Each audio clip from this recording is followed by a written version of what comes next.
Thanks. It's good to be back here again with you. And I wanted to, I'll talk for about a half an hour. We've got more than that. We can explore different issues.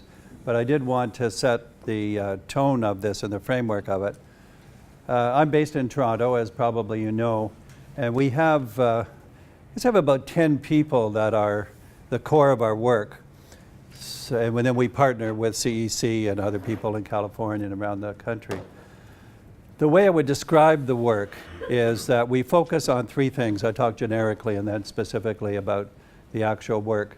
We always focus on three things. One is big chunks of the system, so that this is that we don't, a minimum size is more than one district, is the way I would put it. Not one district, but more than one. The bigger size is the state, although I never tackle Illinois these days, but California, bigger and more complex, Ontario, and other places. So systemness, I'm going to call that, chunks of the system. The second thing is we always zero in on pedagogy. What is the best possible teaching and learning experiences for students and for teachers to thrive, not just individually, but especially collectively. And the third is we always trace the causal pathway from pedagogy to measurable student learning outcomes. Not to please the accountability system, but to know what you're doing. If you don't know that, you don't know what you're doing. So then we have little, I call them sticky phrases or variations. I might drop a half a dozen of them, but these are insights. And I'll say that, I'll name one of them now, but in a moment, insights are what we get from working with implementation with you. So I always say it this way, because it's exactly true, is that 80% of our best ideas come from leading practitioners, not from other researchers. Our best ideas are coming this way, and that's why they're more relevant. That's why I can talk with in different language. So I don't hang around researchers unless they're doing the work, and then they're part of our team or whatever. So it's teaming up to do this three things. We do it for a while, and then after we do it, I write a book about it after, not before. And then we do it better the next time, and then I write a better book. So you can see it's practice chasing theory. Practice is the basis of it. And Kurt Lewin said it, there's nothing so practical as good theory. We would say there's nothing so theoretical as good practice. It really is based when it works. So insights we get are things like, we need to strive for greater specificity or precision in the work, but precision does not mean prescription. Prescription is when you blow it by imposing it. Precision is when you get at the specifics of what works. And once you get that, a lot of people do the uptake. You don't have to impose it. And if you impose it, it's not a good change idea, usually a good change process. So I'll say some of that work. And so the 10 people that I mix and match, most of them, all of them have come from doing it. In one sense, I've come from doing it. I've been an advisor to the Premier and the Minister of Ontario since 2003. So we took a stuck system in 2004, really, we started. And for the last 13 years, have steadily improved the capacity of the system. 5,000 schools, 2 million students. We have a similar population to yours in Ontario. I don't know, 13 million people. We have 72 districts. You have 800. So there's a difference in terms of local initiative or lack therein. But we have definitely been able to work with this in a good, effective way. So that's me. Joanne Quinn, my co-author for Coherence book that I'll just display in a few minutes. Joanne has been worked her way up from principal to teacher principal, superintendent, and then joined me actually 20 years ago. We started to do more system work together with school districts and beyond that. Mary Jean Gallagher is a good example of how I staff, I guess I'll say, in the last 5 years in particular. Mary Jean was superintendent of the district in the Windsor area, so across the river from Detroit, and not exactly Windsor, but just adjacent to that. So she was a great superintendent, one of the 72 in Ontario. And about 7 years ago, we recruited her to head the Learning Secretariat, which is something that we set up as part of the apparatus for the Ministry of Education to work with school districts to improve literacy, numeracy, high school graduation, capacity building. So she came in, I would say we hired her because I'm part of the advisor of the government, so we're looking for how to do the changes. And came in and I worked with her for the 6 years that she was there, and she retired last year, and then I hired her on my staff.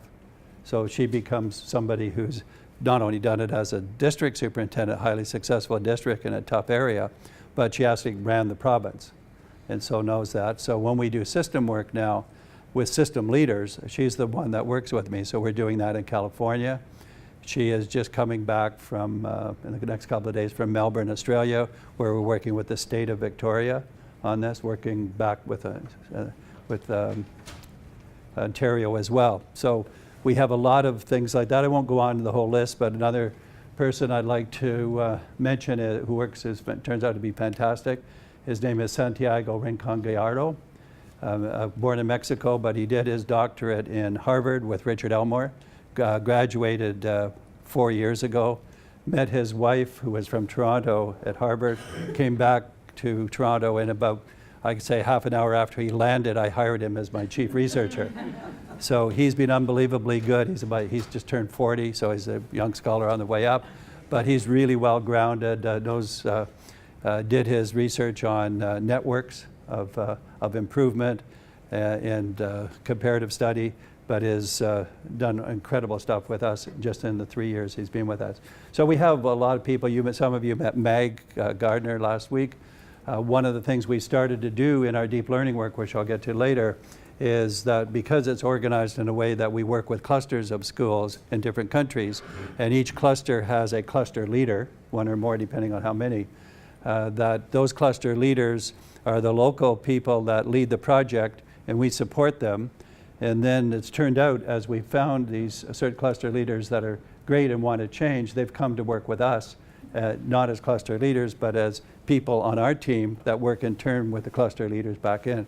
So Meg was a superintendent, an area superintendent in Hamilton, Ontario, and then now in the last year and for forever, I'm going to say, is going to work with us as a cluster, as a leader who can go back and support the schools and the intermediaries that are working on this. So we've got a lot of combinations of work like that. The other way I would express it is that we're not interested in this project. And I'm going to present it in a way by the coherence making, and then on top of that, the MPDL. That's how we'll talk in the next 20 minutes. This project is for people not to implement our project, but to people who want to exploit us to go in a direction that they already want to go in. That's how we view it. We have frames, we have enabling tools and all of that. None of them are prescriptive, they're enabling. And they're meant to, you can be interested in deep learning but not know where to start. We know how to help you where to start and learn together and to do it. So it really is a joint development where you should be wanting, if you do come to work with us and with CEC, to do things that you're able to do with us that you're not able to do on your own. And it's your agenda that way. The second way I would put it is that because we're interested in system change, we're interested in a lot of different parts of the world in terms of education systems getting better. And I won't name the ones we're working on other than to say, when I think of the US, I'm not so arrogant to think we can change the US in education in big terms, but I do think we can relate to states, individual states, where there's enough interest at either the middle, which I'll come back to, and or the top to work to end up improving the education system. So that this is not just another project with a few districts for me. This is a foot in the door to say, how do you transform for the better your context and your media context? And I'll give you one kind of concept for it that we'll come back to, but I'll give you also a concrete example. California, as we started to interact with them about 6 years ago, and I normally am spending, 150 days a year in this country anyway, so it's kind of seamless back and forth. But some of them are the big projects like this one. And as we did our work over the last 8 years in California, more and more people at different levels got interested in what they saw as the Ontario solution, for want of a better word, where we took the system and were able to work in a way that transformed the public education system into something that's much better and bigger capacity building. So, and I'm going to show, I may get to this now. I'm going to show the right drivers here. This handout you can get from my website. The website is michaelfullan.ca. When I'm in California, I say it's bilingual, CA for Canada, CA for California. So, but this is, this 2011, I did this policy paper, Choosing the Wrong Drivers for Whole System Reform. You can get it on the website, but it basically said a driver is a policy, a wrong driver is a policy that doesn't work. Why do politicians use policies that don't work? I think because they can, because they're in a hurry. They can legislate the wrong drivers. They become made to be appealed superficially to the public. It's not as much work to pass a legislation for a wrong driver it is to do the right driver in practice. So there's a lot of reasons why they might do it, but it doesn't work. So I said it's not that we don't use the drivers on the right side. We don't use them to put them in the driver's seat. So wrong-headed accountability backfires. It's a demotivator. The second one, more subtle individualistic solutions. I'll call it the individualistic fallacy. It kind of says if you get better teachers and better individual teachers, better individual leaders, individual, what we would call human capital, you will get good changes. Well, it turns out the culture of the system eats up good individuals faster than you can produce them. So we co-equally work on the culture of the system as well as the individual, and that combination is really what counts. So, in the course of doing this, one of the things that people said to us, they said, we love the wrong drivers analysis. We like that paper. California said that. They said, we're going to change to our version of the right drivers. Can you help us? And we said, yes, we will do that. So they said, in order to do that, you can't just talk about the wrong drivers. You have to flesh out the right drivers. So I'll show you the model. What we did is create a solution that was built around the right drivers. Is not literally the four, although it's essentially those four, and then approached it to bring about the implementation. So we're working in a big way now in California with lots of districts and cultures. And if I had to give you the two ways of expressing the work, sometimes they connect, sometimes you can think of them separately. It's coherence making and new pedagogies for deep learning. Those are the two labels that I want to pursue. So when you go to my website, just go to resources. You can download this. You can download the paper under the category of articles. So the coherence framework is this. There's a book on it. And we got most of our insights from doing workshops in California, actually. Did a whole bunch of them for 2 to 3 years, still do. And Joanne and I, as we did these workshops, we tried to, all the time, another kind of sticky phrase we have is simplexity. Doesn't sound like a sticky phrase, but simplexity is you take a complex problem and you boil it down to the smallest number of key things. That's the simple part. Usually around 4, 5, 6, in this case 4. And that those smallest number, they have to be comprehensive, that is cover the waterfront. They have to be succinct, not like a list of 12 things, and they have to be comprehensive. Well, not comprehensive, they have to be mutually exclusive so that they don't overlap and aren't confusing. So we said, this seems to kind of be that. We took the right drivers and we said, yeah, we've got capacity building under collaboration. We've got pedagogy under deepening learning. We need to sharpen the focusing direction.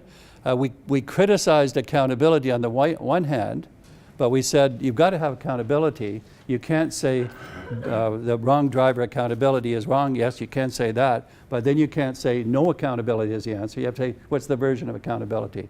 So we have built it in as a natural under securing accountability. This is, I guess I would say now that this is kind of the best metaphor is the heart. 4 quadrants of the heart. Healthy heart is when the blood is flowing within the quadrants and across. If any one of the quadrants is damaged, you're ill or worse. Same with an organization. And that's why the original connection with CEC where we said the pedagogy part, which is deep learning, it's not your strong suit. And if in order for this to work, your strong suit is collaboration and focus of direction, probably accountability, but definitely you've got to build up. So we talked about the 4 of those needing to work. They're not in sequence. It's not 1, 2, 3, 4, but they're approximately the first 2 we like to lead with. That is, we like to lead with sorting out the direction and doing it through collaborative interaction. And I'll give you just a flavor.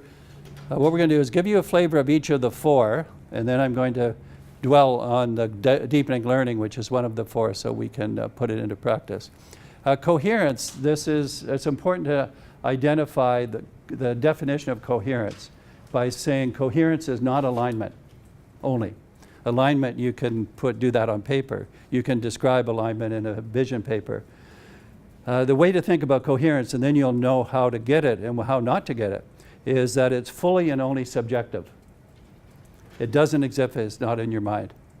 So that means the task of shared coherence is to make it in all the critical players in their minds in a way that when they articulate it separately, if we did, take 5 of them and put them in different rooms and say, tell us about the vision in your district, tell us about how you're going about it, what progress are you making, what remains to be done, what's the evidence of success.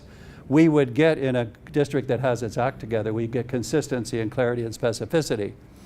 If it didn't, we would get vague generalities or inconsistencies. So the criterion for success is the ability to talk the walk, not in superficial terms, but in specific terms. And you can see right away, you can't get that degree of coherence through a workshop or through a great document or through a great speech. You can only get it one way, and this is by interacting over a period of time, focusing, getting better and better at it.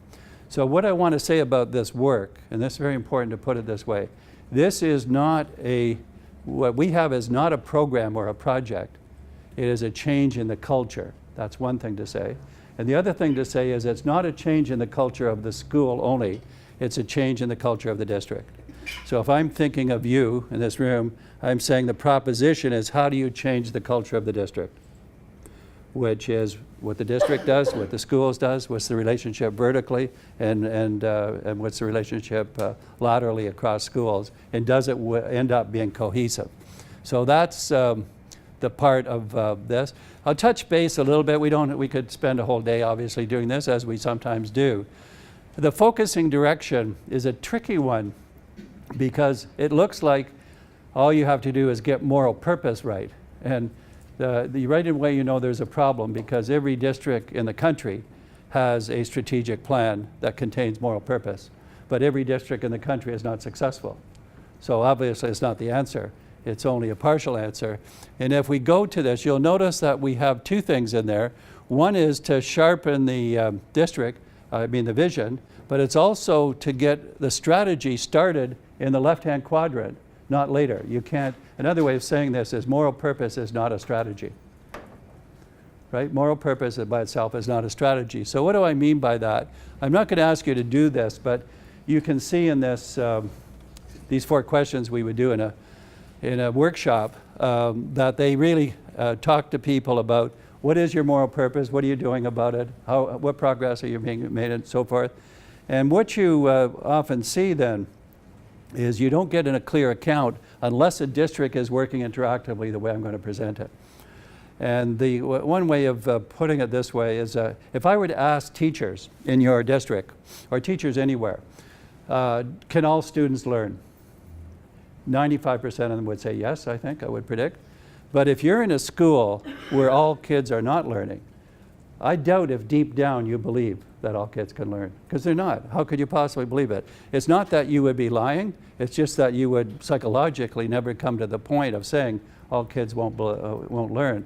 And then, so our question from a change point of view is what's going to change your mind? What's going to change your mind that all kids can learn? And I'll tell you 2 things that won't change your mind and 1 thing that will. The 2 that won't change your mind, one is research evidence. Here's your school, and here are other schools just like yours, right? They're just like yours. They're very similar. And they're same resources, same demographics, and it's successful. So I'll tell you a second why that doesn't work so well. The second thing that won't work is increased moral exhortation. What that means is you say, we're in this for the learning of the kids, only you say it louder and more often. That's an exhortation. And so that can stir the passions to a certain extent. But the reason that those two things don't work is the first one says it can be done. The second one says it should be done. Neither of them tell you how to do it. So you're stuck with frustration or denial. Then what's going to make it work, and this is the answer in a way, is that you give students, teachers like that, new experiences in relatively non-threatening circumstances, new experiences, non-threatening, with some help from peers or other leaders that give them the experience where they start to get different responses from their students.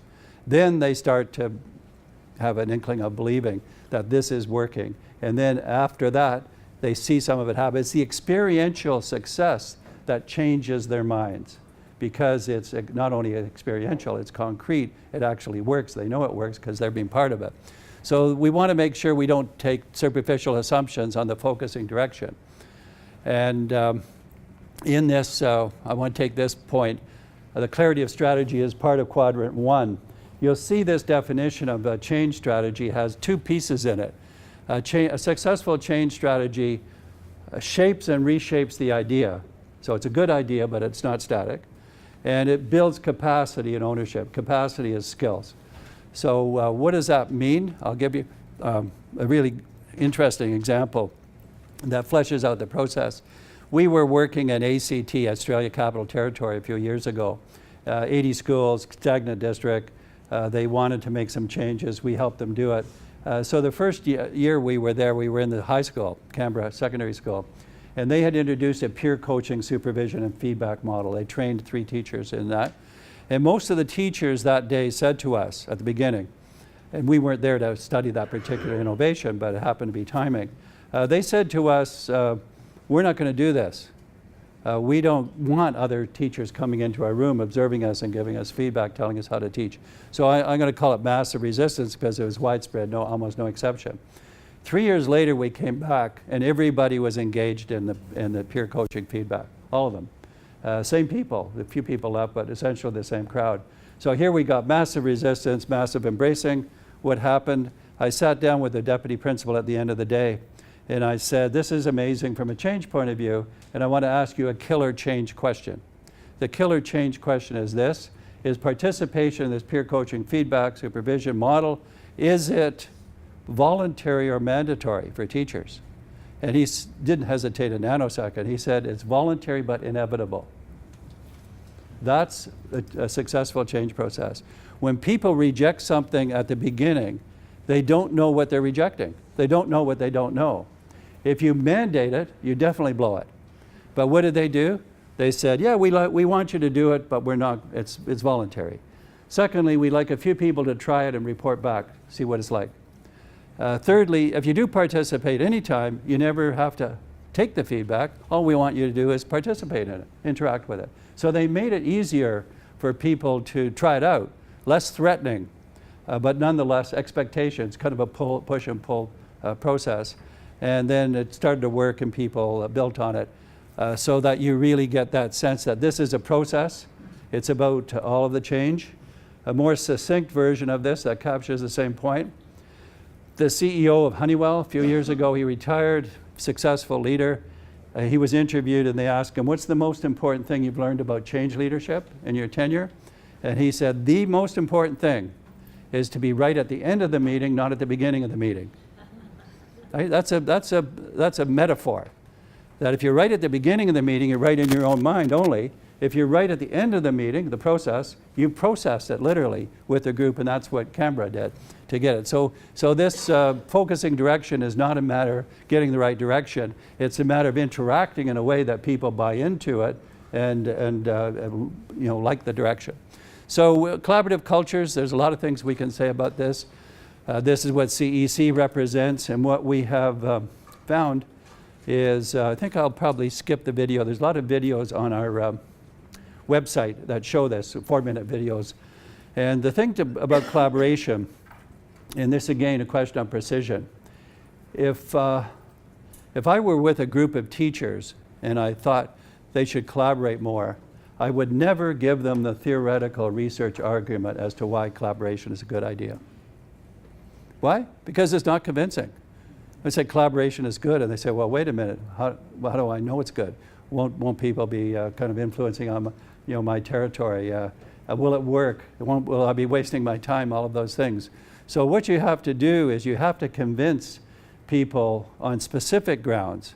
And we have been working recently, Andy Hargraves and myself together and separately, to show what kind of collaboration is effective. So we start with the notion that collaboration is not automatically a good thing. You can collaborate to do nothing. You can collaborate to do the wrong thing. When is collaboration a good thing? When it leads to specific changes in the nature of pedagogy, new changes that actually work. And so that the specificity, again, comes into play, the interaction of it. And another thing we have uncovered here, I think, you have to decide how much to cover here. Another thing I want to say right now is we have sorted out, I think successfully, the relationship between autonomy and collaboration. There's a long argument about teachers, sometimes teachers in the unions would say, we want autonomy. If you only leave us alone to teach the way we're supposed to, everything would be all right. And then the others would say, well, we don't want to, if we leave you alone, it won't happen enough. So we've got to have collaboration. Then it comes forced collaboration. And then you get superficial PLCs because people are supposed to do that, etc. So the reality of this is to understand that autonomy is not isolation. There's a word for isolation. It's called isolation. Autonomy is when you can think on your own. And what could be better, and this is how we say eventually, autonomy and collaboration. And this is not mutually exclusive. This is combined. If I collaborate and then I'm autonomous, I'm better autonomously because I've learned from the collaboration. If I'm good autonomously and I collaborate, I have something to contribute. So our work here is a mutual feed between autonomy and collaboration. I'm not going to, I did a book on the principle. There's a number of things about discoveries as to what school principals do to be effective. I'll only give you the punchline. The punchline is that the principals who are effective are not instructional leaders in the sense of striving to be the best pedagogue in the building. They are lead learners who know enough about instruction to enable it, and they cause instruction to get improvement through teachers,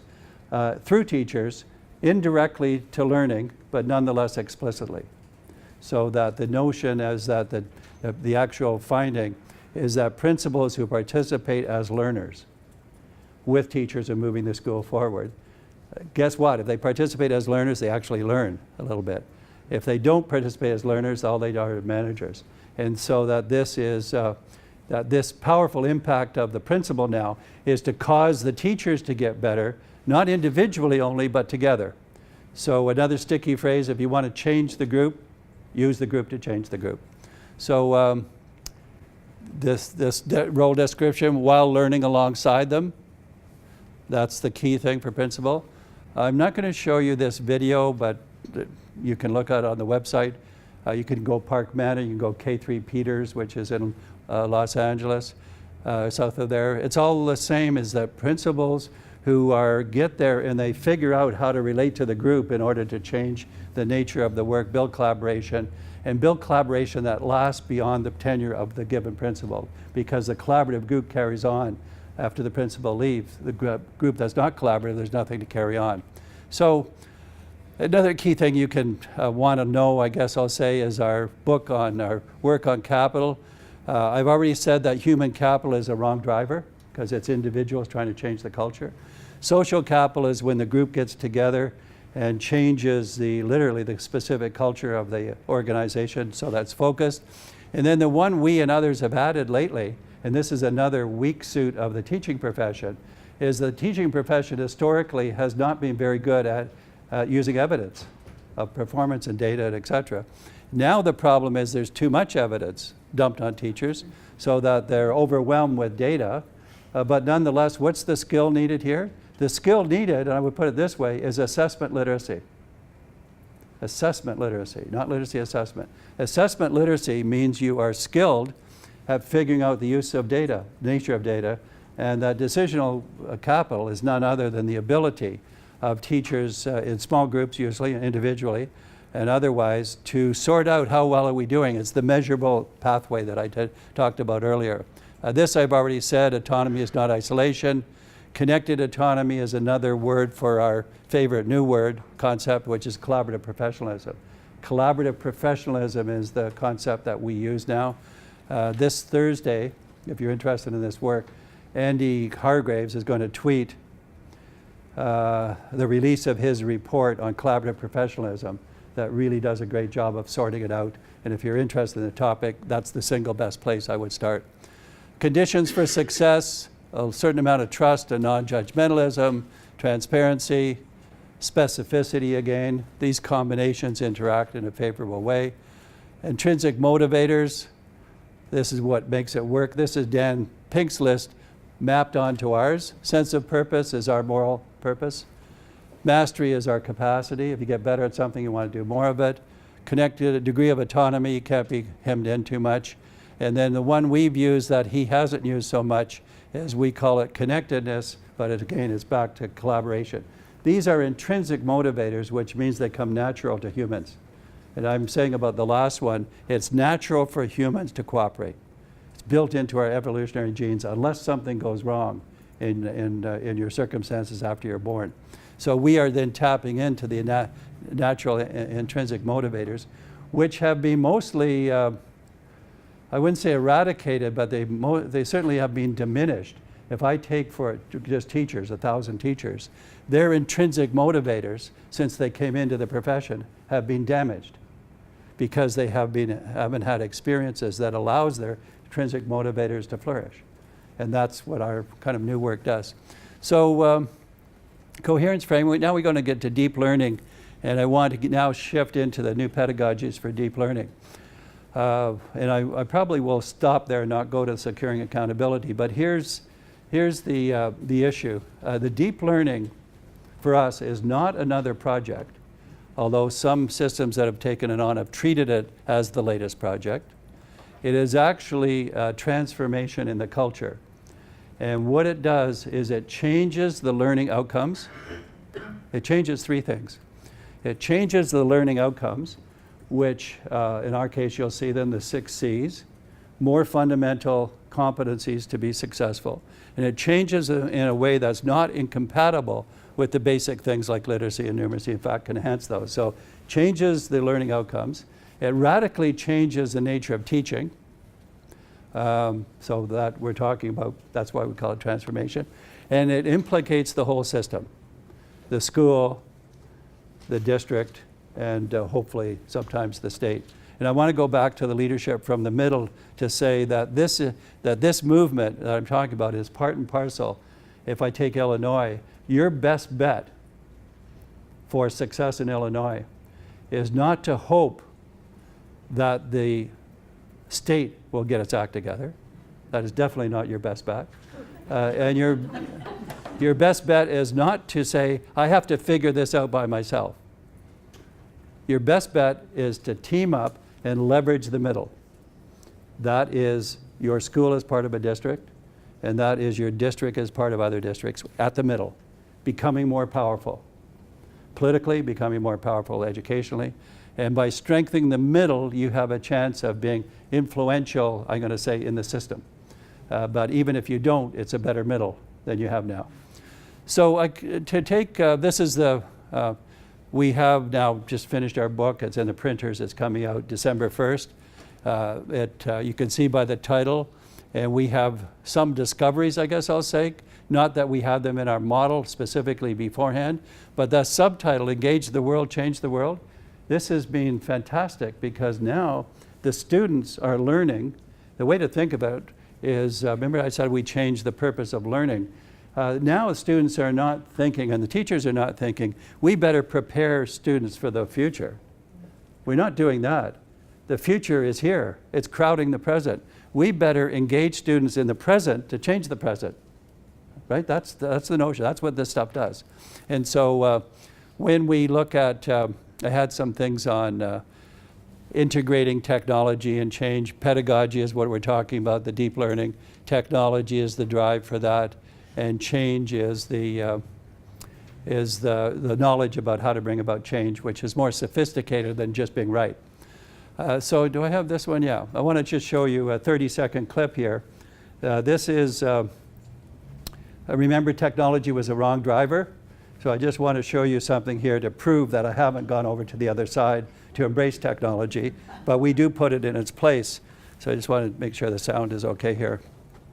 So 30 seconds worth. Emma. Huh? Emma. Not anymore.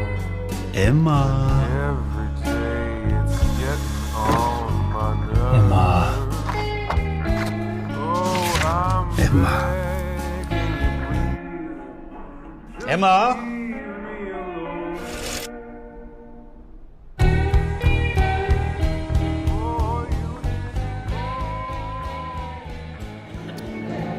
So I hope you got both lessons there. One is technology can't do everything, and the other one is that judgmentalism is not a motivator, unless you want revenge, and then you get it heavily. So now I want to get into the deep learning. Although it's that one quadrant of the four, it really is part of the coherence framework. The deep learning is about focusing directions, about collaboration, about securing accountability. And this, when we started this, we said, here's the solution has to be able to achieve this. It has to be irresistibly engaging for teachers as well as students. It's got to be elegantly efficient. This to me is the Steve Jobs criterion, which is put the energy into the design of the technology so that ease of use is furthered. It's got to be technologically ubiquitous in a learning way. So this is another way of saying this is you get twice the learning for the same price. The learning day later gets bigger, longer. It's got to be steeped in real life problem solving, but not as PBL only. PBL is a project, it's not a culture. You have to define this as a change in the culture that I mentioned. And we added involve deep learning because irresistibly engaging can happen without deep learning. So what is deep learning? Learning that connects to passion, that's team related. Learning that sticks, I'll come back to that, it's really the punchline. Learning that has human significance, not just abstract stuff. And learning that involves higher order cognitive processes. So the way to think about deep learning is quality learning that sticks. So that's the simple definition. Quality learning that sticks with you. So that these characteristics are actually elements of things that stick. And that they feed into it, and that's what our tools, so to speak, are based on. Here's the kind of the map of the world. We're involved in these 7 countries. There's about 1,200 schools now, and we have, I would say, in the U.S. And this is really why we're talking today. We have a growing, certainly, commitment in California about coherence. And with Turn, with your work also with deep learning and some other aspects. We have also possibly, there's elaboration in Washington State in terms of districts. We have a county in Michigan of 29 schools that are involved. And one of the reasons we're very interested in your work is the combination of being able to use the Turn union management focus, which does produce good results, in the areas across the country that you're working, California, Oregon, Illinois for certain. But I have a bigger interest in Illinois, which is to improve Illinois, right? You too. Yeah, you do. And you're the level to do that. So when I said the outcomes change, these are the 6 outcomes we have. The 6 C's they're called. You'll recognize 4 of them are typically referred to as the 21st century skills. The 21st century skills, that is the 4 other than character and citizenship, have been around for at least 21 years. And they've gone nowhere because they're too abstract. You can find them in the Common Core. The Common Core, which we find compatible, doesn't have enough oomph to it. Who wants to parse paragraphs? Where's the kind of grabbing for deep learning in this? And what happens when, and we have rubrics for each of these to guide them, but I would say that character education and citizenship have turned out to be very catalytic. Students gravitate towards citizenship ideas. They gravitate even towards a character which is really self-determination. And then the neglected one, the poor cousin of the original 4 C's, as you know, is creativity. And creativity thrives in this. So now you got creativity, citizenship, and character education that are catalytic. You can't do any one of those without them ramifying to the other ones. And so we don't recommend people jump tomorrow into all 6 C's. Where are you? Where do you start? Ramification. Secondly, we would also explicitly, and we're doing this, show how this deep learning 6 C's improves the basics of literacy and numeracy, just to take those 2. They improve also dropout rates, high school graduation. So that, when I said it changes the outcomes, I mean these. When it changes teaching, I mean this. We have, these are our 4 pillars of learning, if you like. I'll just do all 4. We tried to, again, say, if you had learning that was really great, what would it encompass? And it encompasses all 4 of these. If you miss one of these, it's weak. It encompasses learning pedagogical practices, which are things that are engaging for students, collaborative inquiry, some of the aspects of good learning that's been around. It encompasses a new one, I think, that we've made more explicit, learning partnerships, which is essentially students, new partnerships between and among students, teachers, and families. So that kind of stimulates, that engages the family in it.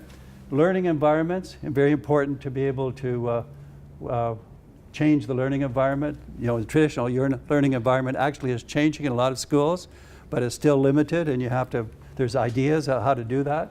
And then leveraging digital, now we come back to technology, but it's in the service of the whole business here, instead of something that you add on.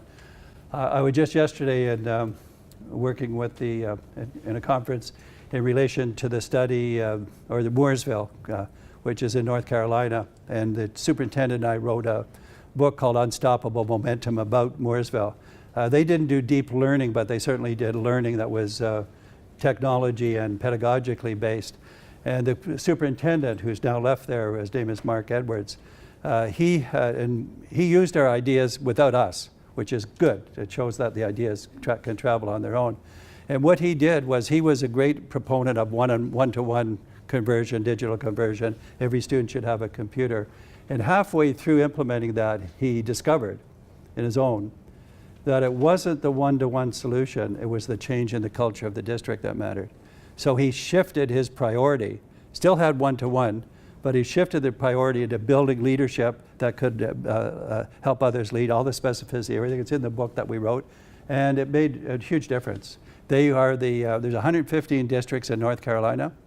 Mooresville is 110th in terms of per pupil expenditure.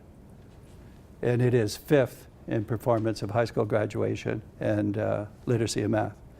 5th of 115, almost the lowest amount of money available. So this is culture.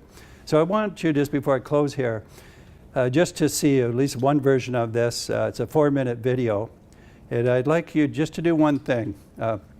It's from Australia, it's an elementary school. They're one of the 80 schools we work with in Victoria.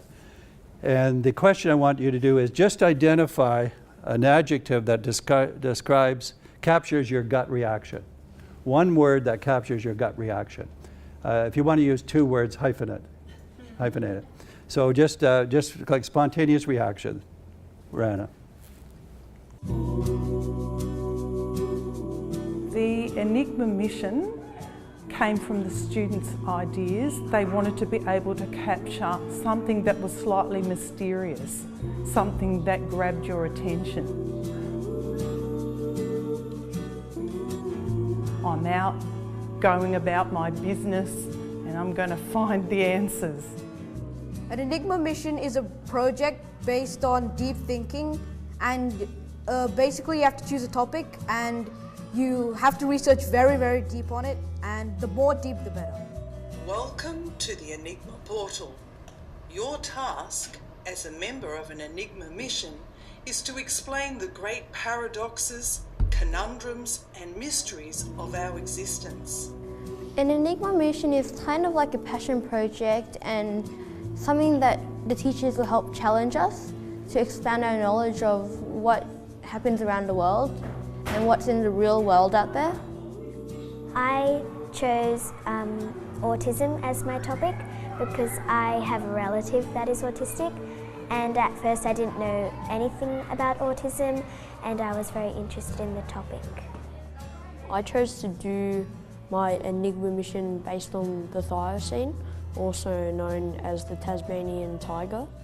Miss Vine, our teacher, she said she would pick a few students to do this project about bone integration. And so we took up that challenge and we tried to do that. But the main challenge for me was DNA. I was like so interested. I mean, learning from DNA is an Enigma mission in itself. I mean, it's not a question, it's a whole Enigma mission. I interviewed people and tried to find out their understanding of autism, and I contacted a scientist. I had to research about the animal and the process of bringing it back to life. I also contacted a paleontologist named Michael Fullan. Him and a group are trying to bring animals back to life. I'm not going to grow up to be a doctor, but I am going to grow up to be a computer engineer. So I don't know how genes can link with that, but with my genes I could produce some sort of new software or something. We want them to be thinkers, we want them to be people who can create change, people who can make a difference. This has changed my idea for what I want to be when I grow up. And also I want to try and say to the world that not everyone's the same pretty much. It's just because they have different body parts and stuff like that, it doesn't mean they're any different from us. I think it's given me a whole new look of autism, and I think it's shown me a lot of what it's about, and I think I would like to be working on autism in the future and trying to help people with autism. So let me just round it off a little bit about, I mentioned the emerging discoveries. These were things that were not in our formulation, but we were open to seeing what happens. We found that helping humanity was a huge natural theme for students. 10-year-old girl in Uruguay, one of our 7 countries, she said, I'm supposed to help humanity, so I think I'll start with my own neighborhood. And what they developed was a robot, a device, mechanical device that scared birds away who were eating the vegetables in the home and the community gardens. Just like a simple, almost solution. But she's saying, that's what I'm doing. So the helping humanity comes natural. Life and learning merge. I mean, John Dewey said this more than 100 years ago. Education is not preparation for life, it's life itself. It's never before been more clear. These C's are catalytic. Even citizenship, students almost say to us, I think I probably have said it in this words, don't prepare me to be a citizen 10 years from now. The world needs me now. I want to be a citizen of tomorrow today. This is urgent. And so there's a kind of good focus urgency. Student as change agent, and some really interesting clips. I won't show you. These are grade 1 school. I'm thinking of 6-year-olds who, because the school went deep learning and they did these things. One morning, the principal walked into the school, into his office, and on his desk was an iPad with a sticky note that said, "Play me." So he played it, and it was his grade 1 students. These are 6 and 7-year-olds, literally with this language saying, we have some ideas about how to change our learning environment so we'll be more focused and work together more effectively and learn better. Could we meet with you? This is it wouldn't happen if they weren't invited, if there wasn't the kind of atmosphere, if they weren't working on those issues. But we haven't found the lower age limit of a student who could be a change agent. The equity hypothesis, which is I wanted to end with in some ways, it's Do I want to do that? Yeah, the equity hypothesis, I think it's in the next 2 or 3 slides, is this, you'll see it on this slide, is deep learning is good for all students. It's especially good for those students who are most disconnected from regular schooling. Because a student disconnected from regular schooling, which they found irrelevant or boring or they're not good at it, now feels they belong when they're part of a purpose project, a passion project, where they're doing something with their hands, which is deep learning, where they're kind of more valued, where they thrive. This is, again, emerging discovery, because in some ways, when we first started this, some people assumed, we didn't take a stand on it, they assumed that deep learning was for the most advanced students, because they're already learning, let's take the ceiling off it. But it turned out that deep learning was the best for those students who are most disconnected. And this is fantastic. We've got, in our book, we've got, I don't know, 40 or 50 vignettes, one-page vignettes of students who were really out of it, who became totally immersed in their learning, where the teachers give us the portrayal of what that looked like and what it does. So that's big. I wanted to touch base on accountability. We went back to Richard Elmore, who got it right, but he didn't flesh it out enough 12 years ago or so, where he said no amount of external accountability in the state level will be effective in the absence of internal accountability. Internal accountability is when you're accountable to yourself. And once we've opened up this, where you have transparency, you have specificity, you have the kind of really goals, what people have then become, they've become assessment literate, which is a phrase I used earlier. They become empowered in terms of their ability to assess things. And because this is compatible, and I would say this is about everything in the world now, everything's transparent.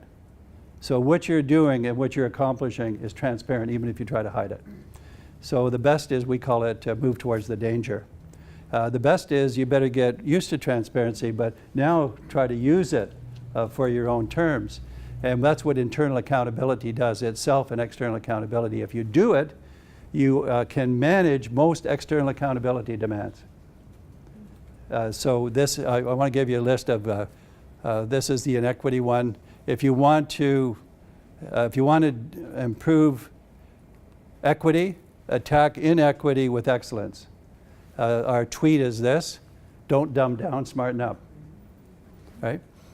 And then I think I have the last slide I want. Yeah, so these are some of the conditions which I think internal accountability thrives, that these conditions support it, I guess I'll say, the combination of it. There's about 8 of them. You know, they're all in the same domain, but they reinforce internal accountability. And not one of them is more important than the other.